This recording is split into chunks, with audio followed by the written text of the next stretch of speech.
ಪ್ರತಾಪ್ ಸಿಂಹ ಅವರು ಅವ್ರ ತಂದೆಯವರು ಚಿಕ್ಕಬಳ್ಳಾಪುರಕ್ಕೆ ಬಂದಿದ್ದಿದ್ರೆ ನಾನು ಸುಂದರವಾಗಿ ಹುಟ್ಟಿದ್ನಂತೆ. ನಮ್ಮ ತಂದೆ ನಿಮ್ಮ ಊರಿಗೆ ಬರಲಿಲ್ಲ ಅಂತ ಬೇಜಾರ? ನಾನು ಕಳ್ಸಕ್ ರೆಡಿ ಇಲ್ಲ ಗುರು, ನಮ್ದು ಸಂಪ್ರದಾಯ ಕುಟುಂಬ.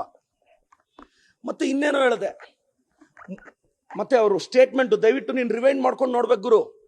ಮುಳ್ಳಂದಿ ಒಂದು ಕತೆ ಹೇಳ್ತಾರೆ ಪ್ರತಾಪ್ ಸಿಂಹ, ಮುಳ್ಳಂದಿ ನಮ್ಮ ತಂದೆಗೆ ಹುಟ್ಟಿದ್ದು ಅಂತ. ನಾನು ಅದೇ ಅಲ್ಲ ಗುರು ಹೇಳಿದ್ದು, ಈ ಸ್ಟೋರಿಯಲ್ಲಿ ನೀನು ಮುಳ್ಳಂದಿ ಅಷ್ಟೇ. ಇವಾಗ ಸಿಂಕ್ ಮಾಡ್ಕೊಂಡು ನೋಡು. ಕತ್ಲಲ್ಲಿ ನಾನು ಕಾಣಲ್ಲ ಅಂತೀಯ, ನೀನ್ ಕತ್ಲಲ್ಲಿ ನನ್ನನ್ನು ಯಾಕೆ ಹುಡುಕ್ತೀಯ? ನೀನ್ ಬೆಳಕಲ್ಲಿ ಹುಡುಕಿದ್ರೆ MP ಟಿಕೆಟ್ ಸಿಗೋದು, ನೀನ್ ಕತ್ಲಲ್ಲಿ ನಮ್ಮನ್ನು ಹುಡುಕ್ತಾ ಇದೀಯಾ? ಏನ್ ಬರಗಾಲ ಗುರು, ಬೇಜಾರಾಗುತ್ತೆ ಗುರು. ಇಷ್ಟು ಬರಗಾಲ ಬಂದಿದೆ ನಿನಗೆ ಅಂತ ಗೊತ್ತಾಗಿಲ್ಲ. ಮೋಸ್ಟ್ಲಿ ಬೆಳಕಲ್ಲಿರೋವೆಲ್ಲ ಖಾಲಿ ಆದ ನಂತರ ಕತ್ಲಲ್ಲಿ ನಮ್ಮನ್ನು ಹುಡುಕಕ್ಕೆ ಸ್ಟಾರ್ಟ್ ಮಾಡಿದ್ದಾನೆ. ನಾನು ಹಂಗಲ್ಲ ಗುರು, ನಾನು ಹಂಗಲ್ಲ. ಆ ಕಥೆಯಲ್ಲಿ ಲಾಸ್ಟ್ ಸ್ಟೋರಿಯಲ್ಲಿ ಪ್ರತಾಪ್ ಸಿಂಹ, ಆ ಕಥೆಯಲ್ಲಿ ಮುಳ್ಳಂದಿ ನೀನು. ಇವಾಗ ಸ್ಟೋರಿ ಸಿಂಕ್ ಮಾಡ್ಕೋ ಗುರು. ಏನಪ್ಪ ಅಂದಿದ್ದು, ನಿನ್ ತಂಟೆಗೆ ಬಂದ್ರೆ ಅದೇನು